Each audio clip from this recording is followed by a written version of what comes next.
Polisi wanita sedang menggeledah seorang wanita. Digeledah dari atas ke bawah.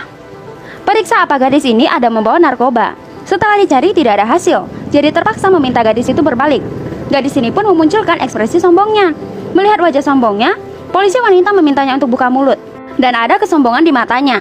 Sangat tidak ikhlas untuk membuka mulutnya. Polisi memintanya untuk buang permen karet itu. Dia pun dengan kuat melepehkannya. Berkata bahwa mulutnya bau. Dia bilang, aku tidak peringatimu.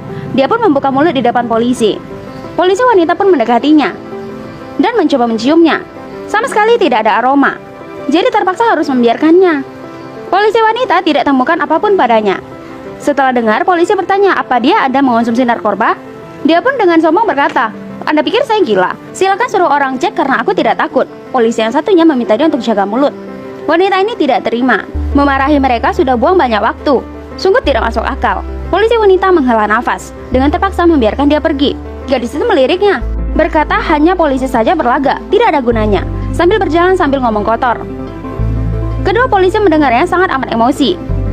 Saat ini polisi pria datang, bertanya apakah petugas itu bersikap tidak baik dan membuatmu marah. Gadis ini melipat tangannya, memarahi mereka telah buang waktunya, sembarangan menangkap orang. Dan dia tertawa. Pekerjaan kami memang begini, jadi mohon pengertiannya. Lalu menyuruh gadis itu untuk istirahat dulu, kemudian berjalan ke arah si gadis. Bertanya dia kerja di mana. Gadis itu berkata dia kerja di toko mie beras di daerah Ruijiang. Lalu polisi bertanya para penjual mie di sana ada topi apa aja. Mendengar ini semua orang kebingungan. Gadis itu menjawab di sana cuma ada jual mie, tidak ada topi. Seorang polisi wanita refleks tertawa. Mendengar jawaban ini, polisi lelaki langsung tahu gadis itu berbohong. Jadi meminta rekannya untuk bawa dia ke RS. Gadis itu segera menolak, merasakan panik yang luar biasa. Lalu polisi berkata lagi, meskipun kamu tidak sakit, tapi di rumah sakit ada sinar X. Jika kamu tidak ragu, ini bisa bantu buktikan kamu tidak bersalah. Mendengar ini si gadis duduk di kursi. Mentalnya menurun, langsung meminta ampun pada polisi. Berkata sikap dia tadi adalah salah. Dia tidak seharusnya marah-marah, tolong lepaskan aku. Tapi polisi tidak pedulikannya. Bertanya pada gadis mau ke RS atau jalan satu-satunya, yaitu katakan hal yang sebenarnya. Dia pun mengikuti polisi ke ruang interogasi.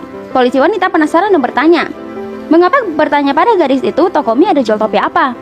Polisi berkata topi ini di kota Ruijiang menunjukkan berbagai macam saus di toko mie.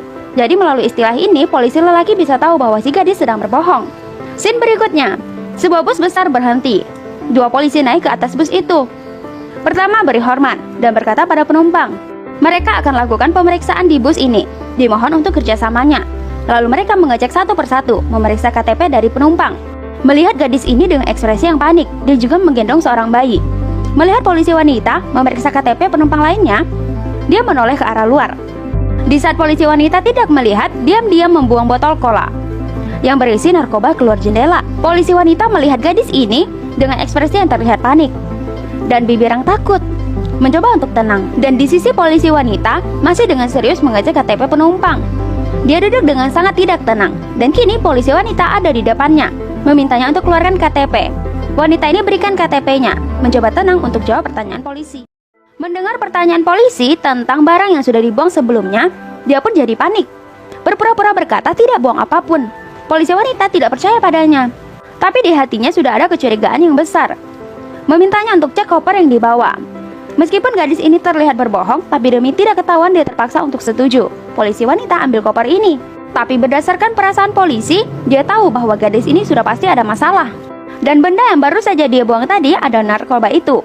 Di sisi lain di penjara, 4 gadis tadi sedang sibuk bertengkar, saling melepas tanggung jawab, sampai terjadi pertikaian. Dan gadis yang tadi digeledah memarahi yang lain tidak berguna, karena membuat dia ikut tertangkap.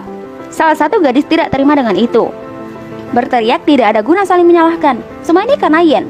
Jika dia tidak buat kesalahan, obat-obatan itu tidak akan ketahuan oleh polisi. Lalu mengejeknya tidak mampu dalam menjual belikan produk. Tapi ketika jual yang lain malah mahir.